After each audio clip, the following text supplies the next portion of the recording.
Indo Myanmar border fencing amukasu ko thalamle ngak sengi thabak khotong hobagi mami tare haidana ponafam pauchida headline tawduna phonli aduga haiba mafam asi ngak senba ngamodabano karamna yanthalan ki kaino kakthalan ki bano haibagi wahang ama hangbagi matamdi yodabro ja kamaine ngemse first aikoi manipurda chanari niti niyom si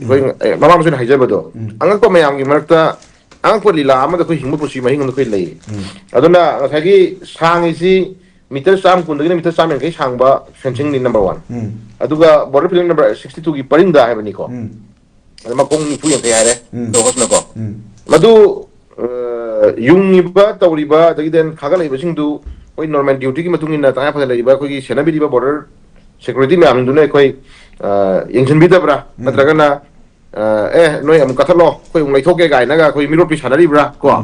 adai den adong matong mana na ba mung sagi koi state security force ni na mung FI lo kale gai si koi adom iman man nami na po na koi sum yu boi mami musum taw mami leitro ogono hosko ana se ko jabi gi budune ba domana border fencing kathale hai si ju ang ponate abdi issue je koi sungani ngai oide ba maram di kopi singmai thabada singmai thabada thaba horakpadagi na mahi lom dai phawbasi khangdri midana natra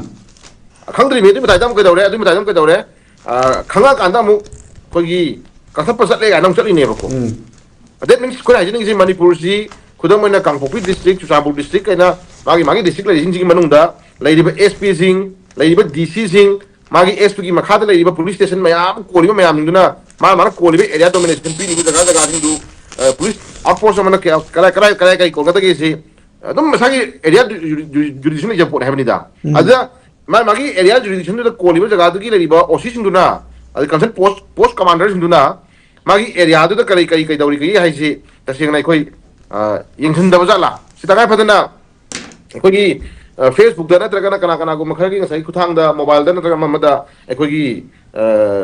any media house ki one of them platform da sigi stingmai sima popi thare du ga kana go makhana ula kanda nonga laga police ang laga kakthak le ga haibo adi Facebook da natragana any mobile natraga any TV channel natraga any kana go makhagi khangba yaba ekoi platform ma da video footage natraga photo lakri bawudi thokri bawudi tasina koi thade loduri bra popi ju ko and then amana then popi si drak mari le na hairaba du ma part ama ne hairaba du gumba part ama da singa pot pauda manipur lenga ama central lenga na pulla kanda yanthat pa tori ni dina ko adu sunu kanda mu hana di former DG oramba ajun su jamburgi MLA oraba LM khawke duna lei phajabagi thab ne ga lei dina ko adu lei phajabagi thabani hayo mi do ngasi bawda book to ta de ngasi bawda FIR paleta de ngasi phawda matu no ngang dana wa ha gra ta de hosko lila nu ngai lila ni da duna dena mana mu same adune ai da leiba singi leiba area kharada singi leiba dugumba ngasagi singi area da koi lamen tu hen ba ko lamen tu hen ma kangu sinu tong ma tong se sidai da india gi leiba dugumba koi kara ni leaders jina thawaina conspiracy ma mana kan loktuna ma mana pura ma da tor kan da thawaina thammabra thawaina business ta holabra thawaina masi sanarabra ba je fik singa da ngamang tre ko duna miyam na ngasi koi proxy war ni ga hariba den na se kana na handa sai pan bigi dia budo koi ko kudam na turung bangla da hongjeng gi bakang busing do koi kai ni nomai kapsul la kanda nomai kapsul la bodo no alaga mogi kai cookie gi leiba kai nomai cookie in pila na ta cookie ga no cookie jo council ni kai nomai bonjung ha kai no nipa ma mogi nipa duna bapar jo la lak para ta kana sai kai ni lamen tuyen na kai koi lam jil ta ga di madu masagi mana wi do ni ga seto ine ba phone ko that means nomai kapali du moi masana yana khana copy he moi verify tawri ne ko adu ngasi paper dam ka dawre koi government ga su to mada ba ko United Cookie National Army hai ko UKNLF su to mada ba du gumba suspension to mada ba suspension operation su to mada ba adu gumba la lup amagi lofam jaga da koi ngarang je ngasagi promise ko popi da security ki anti intelligence operation ta thagre ga na mo quarter phone ne ba ko ada turbung bangla tana makutan nongoi afa pairaga bom top dagi sophisticated nongoi afa pairaga anda turbung bangla tana nongoi kapar lakong ngam gibase masi suda leitab kangun hai taragadi kamaina kai gidam ka madudagi na turbung bangla dagi na karai phau sien magi area di da security office leibno security ngak hen dabno army leitab no haibes ko hangmala e bako ꯑꯗꯨꯗꯤ ꯅꯣꯡꯃꯩ ꯀꯥꯞꯄ ꯌꯥꯕ ꯀꯥꯞꯍꯜꯂꯀꯥꯟꯗꯅ ꯑꯃꯨꯛ ꯁꯨꯗ ꯂꯩꯇꯕ ꯀꯥꯡꯕꯨꯗ ꯇꯧꯕꯅꯤ ꯍꯥꯏꯕ ꯀꯣ ꯑꯗꯒꯤꯗꯅ ꯑꯃꯨꯛ ꯅꯣꯡꯃꯩ ꯀꯥꯞꯄꯁꯤꯅ ꯑꯃꯨꯛ ꯀꯩꯗꯧꯔꯦ ꯁꯨꯗ ꯂꯩꯕ ꯀꯥꯡꯕꯨꯁꯤꯡꯁꯤꯅ ꯑꯃꯨꯛ ꯉꯁꯥꯏꯒꯤ ꯉꯔꯥꯡ ꯅꯍꯥꯟꯗꯁꯨ ꯑꯩꯈꯣꯏꯒꯤ ꯏꯔꯦꯡ ꯅꯥꯒꯥ ꯈꯨꯟꯗ ꯏꯔꯥꯡ ꯊꯣꯛꯑꯦꯗꯅꯀꯣ ꯁꯤꯐꯥꯏ ꯑꯥꯔꯃꯤꯒꯤ ꯃꯃꯥꯡꯗ ꯎꯔꯦꯗꯅ ꯚꯤꯗꯤꯑꯣ ꯐꯨꯇꯦꯖ ꯊꯥꯒꯠꯅꯔꯛꯄ ꯃꯌꯥꯝꯁꯤꯡꯗꯣ ꯁꯤꯐꯥꯏꯒꯤ ꯃꯃꯥꯡꯗ ꯑꯥꯔꯃꯤꯒꯤ ꯃꯃꯥꯡꯗ ꯐꯣꯡꯅ ꯐꯨꯜ ꯌꯨꯅꯤꯐꯣꯔꯝ ꯁꯦꯠꯂꯒ ꯄꯔꯦꯡ ꯁꯥꯅ ꯃꯤ ꯈꯨꯟꯗ ꯂꯥꯛꯑꯒ ꯙꯞ ꯇꯧꯔꯝꯕ ꯃꯌꯥꯝꯁꯤꯡꯗꯨ ꯎꯔꯦꯗꯅ ꯀꯩꯅꯣ ꯑꯩꯈꯣꯏꯗ ꯑꯗꯨꯗꯅ ꯑꯃꯨꯛ ꯁꯨ ꯀꯥꯡꯕꯨꯅꯤ ꯍꯥꯏꯒꯦ ꯍꯥꯏꯕ ꯅꯠꯇ꯭ꯔꯥ सिफाई को उन्होंने रखा था ना शू कंपनी है क्या बा अदो वो उधर का था ना मु शू न ते सस्पेंशन ऑपरेशन लेते कंपनी तो मनी का ना मु ब्लेम तो बा नो आई तो रिलाज है मी उधर ना शू नहीं है क्या बा को मी उधर ना शू नहीं है क्या बा मी वो उधर का ना शू न तो कंपनी तो मनी है क्या बा अब तरह का दी साइ एरिया से शू न तो बगा शू का अन्य जी फजना कोई डायरेक्टर अपना फम्मगा ना नम कापुर होए ना नम चंगुर होए ना नम तो रोए नम तो रोए नम तो रोए ये का ड्रामा फजना सानब एक तो वादुंग बा डायरेक्टर में याव है बस कोई हाइदंग मोइदब लै लाए को कोनो होस अदुना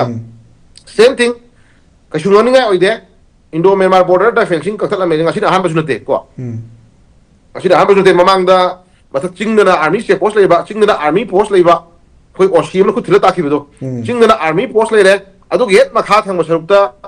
पोस्ट परेंग हंग कथला मदु यारे थंग एरिया दा आर्मी ले है बजे दम ओसीएम ताखिब लेरे को अदमाइना याम नंगा लेबा जगह दा बाउदा पिलर कोगी फेंसिंग की कोगी योट मखोंग मखोंग कपंग बाइजे योट कपाइजे मयाना सी अधिक अमोइदना कनो होस्को योट अम कपाइजे अदु खंगदे खंग योट ता होराइ मया पानवा अदु ममी लेरबदि खंगदरे को अदुना लागा तुमिना मयाना कक खियगा मयाना कक हल्लगा ngsaigi योट सुंदो एता रने तुहलमदोबदि मानदे न खनमदो को योट कपाइजे खर ngangani खर मखोन थोकनी नत्रा ngangani makon thokani kai mo something sound khare thokum thue bako aduga yuot nam kak no honna bai se kak na bagi damak ta magi ni some materials kara ko sukra khari pum thue bako ado yam laina meter sam kun dagi na sam kai sangba post makong ni fu yang kai na thela me ka hai se kogi mayana kak kak ji aga kogi la phoi sa ga ta tho ja la khani yosing ji ko aduna sungma mayam jing ngai oide ko host ko ngai oide adu loire hojik police la investigation tawre investigation tawre loire ngarang paper da article sun taja matam da kare ni Myanmar gi sungi brahma gi haitare ko brahma gi dugumba mayam ko gi lamen tu mayam sanga tormo mbi ai kaina sai khoi kare ni dum ko to fongi dina ko adu ko mayam du nga u shelu habi dum to torop saung jong pi thamini adu bu khangde ai hai ni khangde dum thiga tawda ngasai gi tungaroena amuk kakhatpa amuk panjanba amuk kakhatpa amuk panjanba khara hanjan mafam do khare lo ya na bu honari bu khangdre ko aduna laibak nga ko si khoi kangai oide aduna losila ko dai hajning si hosta hajning si seng na aikoi isagi iramdam isagi jati isagi furup hundaminai furup sing ko ipai bu thambiram ko manipur je ngak si hai taraga di aikoi da koi ngak ngam ngado ba thamoi sengba mama lebak nungsiba dugumba political leader naha ogera ahan ogera naha da haitare ko naha da gi koi naha maya sengba kan da koi tasengna mama lebak nungsiba dugumba miron sengba kan da ngak ko daga di haju dai film je ai hai ni Delhi da nong shuraga manipur se thadin khan bagi film da inabagi koi film da yam yaw dai wari paring da ko a Delhi da se anobha konogi kogi Delhi ki capital mayol da Delhi की state ता कमदा कोई दगी पनदा कोई हरियाणा दा पंजाब ता अतोतोबा कोई ngsaigi अतोतोबा state सिंगदा कोई नुंगाय फबा थम तो मणिपुर दसु दुम कोई दुम पांथोर एकदम दोन बेजा खिल पांथोर एकदम मणिपुर दमी सीगेरा लान तौगेरा अदगी इसा इशू में हम कांग खोंग जायगेरा अद देन रिलीफ के अंदर लेबा दुम आईडीपी में हम जे मेहमान तादना लेगेरा लेरे केम हंगदे यूपी दबु वोट कारे महाराष्ट्र दा नुंगाय थम तौरे दिल्ली दा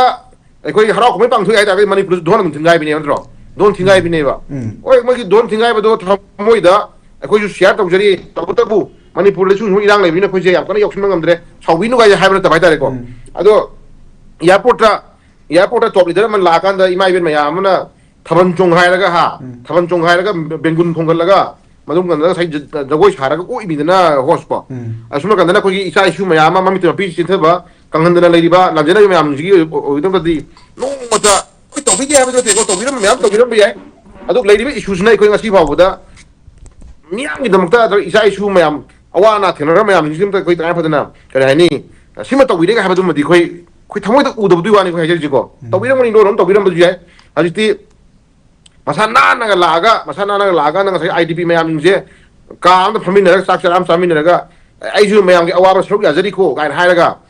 नोंगालगा पेपर तक सै कर हायनि एमएलए दो लीडर दो अखोई आईडीपी सिंग फमिनर अवाबा शेयर तौमिनगरे कंपन अमम येनगरेगा हायरगा दा एरिया दु थबक तौबा नुसीबो सकनारेबा कनो कोसको अदुदि खोई नुसीबो नत्रेबा दुदि मागी ngaktangi ngasagi face to yanaba ngaktangi so ayu share to yari ga haibi yana ba gidong ta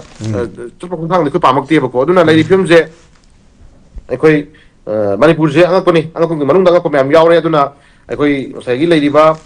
drug popi tha ba sungon ngai oide tha ba su lepte yathap ba su lepte ko aduga khoi pha ba di khoi mi amani ga khoi gi kai da khoi gi senaram ba ga dra du mi amani pha tu i ko चिंगमाई लौ एकर लौ परी तरागी लौ परी कुंगी लौ परी मंगागी तरागी कुंगी अतुक चाव area दा पाकना थाबदो सिगी village सिमा मरता अमनिगा यावरबरा खoi खजबदो को अदो ngasi फावबदा ngasi चुचामपुर दा फारिबा लुपा crore कुंगी drug फारे करोड़ तरागी ड्रग फारे अदि करोड़ दुगी ड्रग फारे केप पूरा वारी फारी में आमजे नोंग मत करायनी किंग पिन नमा सि पुथुएगा हाबदि खoi उदेदना कनो खोसको ngani ओइदे से कना हंगनी सी लेरिबा मीटर साम कुनगा साम हेगा सांगबा अखोई फेंसिंग पोस्ट को मखोंदु कथल मखोंग निफु ने कथल बायदु ngani ओइदे खरे लेरगा दि मखोंग चनी चहुम चमी चवा कथल मसु यारी को मरमदि ngani ओइदे पोनी कसु ngani ओइदे पोड हेतारे को को दुना मसि दु खoi इशुनते तबु तुरुंग बंगला द नोमे कापसनबा नोंगालगा मोय आर्मी दुना अदागी लेरिबा कइनो मोय 6 रेजिमेंट 4 कया गिनो मोय रेजिमेंट दुना मखाता नो मोर नोय काफल रोय गायना अमुक थियमबा नोय त्रो दिलासे अमुक काफल थियमबा अमुक काफल अदुगी नो मोर आइना हागी बनि पादुना नो मोर हागी बनि पादुना कय दौरे ना नाल सेदोना मु आई खिल्ला बुखाय लिमिंत्रा अदुजो अमुक नो मोर अदु लेबा सीआरपीएफ अदु लेबा पोस्टो कोई मरम चादे मिसंग मिखाय नाय मोय सेकंड मोय होमदोक पियु अखोई डिमांड जिना नोंमैना मी पालबा बोम न मी पाला कांदा अदु तारिबा सिफाइदो मतिक चादे होंदोक पियु हरगा अनुशन बा कोई दिमाना अदु मोगिना टेररिस्ट कंबु सिंदुगी कोकी टेररिस्ट ड्रग माफिया सिंदुगी ओबा कंबुना के दौरे बोम फिट तौबा नोंमै कापा मिसम सोनबा मिसम हाटपा अदु ई ताहनबदुना मोइना अदु गैलेंट्री मोइ फंगबा अदु एवार्ड मोइ फंगबा नत्रा अखोगिना सिफाइदा तौबी हनगनु नोय मतिक चादे होंदो हनबियु गवर्नमेंट अदु तारिबो सीआरपी पोस्ट कमांडर दो मतिक चादे होंदोनी ये गायना नत्रा देन से खुद मोइना नारासना फुबालादा लौ उजरम अहनमा लौफम दाना कुमागा ngasai kare haini nongmena kapa ngam khutu nongmena pan gibu ahando ko aduda pareng sana ka hakibudu aduda leiba sipai nuna uhogdre adi praja miyam na madu sindopu sinduel lore natra sinduel lore no shimine no dilase no aito dilase aduna tanaraga praja miyam da nongmai kapa lakpa praja miyam hatke lakpa kangus no tanaraga mail le na tanaraga phara pula kapsan adana amtang hatu e ga idu taraga di कोई जिरी की तौगी बे accident जु तसेन हायरा गदे दुजु सिफाई जु तसेन ओनजल लकदो film ले कान मै खुद हनमगी दाइ तौगो मै सिबने को थवैना तसाई सिफाई गंबु जु तानरगा अंतंग कापे खोले हाले फारे पुल्ले गाना हाबदो नंग तौरगदी एखोइ खर नुवाय गदो और तेना जिरी दा तौगी मै आंगो उरे दना इमाइ बेन मयाम ना धरना तौकान दा करिबा आर्मी की कमांडेंट नमा ऑफिसर मनगा मना को मेलगा नोक्सन भी mana kong melaga kasai imai ben myam lu kare musna bi ure na hos myama ko adu sigi stage jora basi ba buda ekoi kana gi asa da koi hingda ge habasi mudi koi num hangbe lai hai tare ko aduna lai film jingang ngai oide ngasi ngarang gi issue na ahan brate manipur da thon no thok mayam thokre ko nupi angang da ekoi bu senaba ekoi bu ngak senaba da lagwa sipai ni na nupi angang cha thagi ba gang rape phara pulaga hat khiba इचाई तमजर इचाई नौ मयाम दुछि के खमर बिबा ngasi ba udama du history myam mutpa nai dana kaw nai dana ngasi ba uda koi leiba ori myam ori pari myam lei haitare ko adugi matai da hauji thore problem issue myam ge sina issue anu nate ba ko ana thon da myam pareng leng lei rabani hos tawni woni da oi tahi oi da myam thokra bani adu myam mak to ko hinga nei bani ana koi shu myam je sidagi koi nga khuk chana ba kanjana bara chagana प्रजा बुरी थी जना ngak sina bidam karam mioi daka lai tara gadi lengak ai badu daka la konina lengak pai bi ri ba kangbu sing do ꯂꯩꯉꯥꯛ ꯄꯥꯏꯕꯤ ꯀꯥꯡꯕꯨꯁꯤꯡꯗꯣ ꯆꯞ ꯆꯥꯅ ꯑꯩꯈꯣꯏ ꯃꯤꯍꯨꯠ ꯁꯤꯟꯕ ꯉꯝꯒꯗꯧꯕ ꯄ꯭ꯔꯖꯥꯕꯨ ꯉꯥꯛ ꯁꯤꯟꯕ ꯉꯝꯒꯗꯧꯕ ꯆꯞ ꯆꯥꯅ ꯄ꯭ꯔꯖꯥꯕꯨ ꯅꯨꯡꯉꯥꯏꯍꯟꯕ ꯉꯝꯒꯗꯧꯕ ꯑꯗꯨꯒꯨꯝꯕ ꯃꯤꯔꯣꯟ ꯑꯃ ꯑꯩꯈꯣꯏ ꯁꯦꯝꯒꯠꯄ ꯃꯊꯧ ꯇꯥꯔꯦ ꯃꯐꯝꯁꯦ ꯁꯨꯃꯥꯏꯅ ꯊꯝꯖꯒꯦ